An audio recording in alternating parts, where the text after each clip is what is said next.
A Formula One star has been hit with an unusual penalty at the Brazilian Grand Prix after Sunday's race was impacted by further disruption in Sao Paulo. A messy formation lap was caused by Lance Stroll counting himself out of proceedings before they had even officially begun,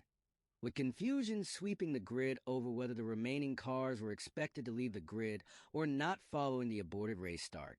Sunday's proceedings had already been dealt a significant shakeup after the qualifying session, which would usually take place on a Saturday,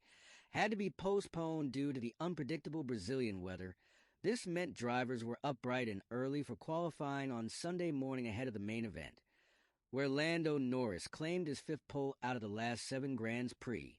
A hectic qualifying session produced 5 red flag incidents thanks to the wet weather playing havoc with the drivers' runs, with Williams, Aston Martin, and Ferrari all being dealt the impossible task of having to repair serious damage to their cars in the short gap between qualifying and the race. The Stroll's formation lap wobble at turn 4 ended with his newly repaired Aston Martin beached in the gravel, signaling the need for the race start to be aborted for the car to be cleared from the track. However,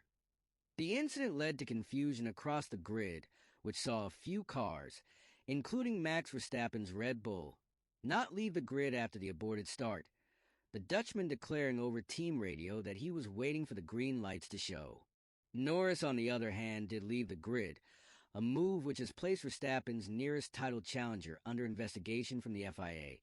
alongside George Russell, Yuki Tsunoda, and Liam Lawson, who all followed suit. Norris left the grid despite there being no green lights displayed when the start was aborted,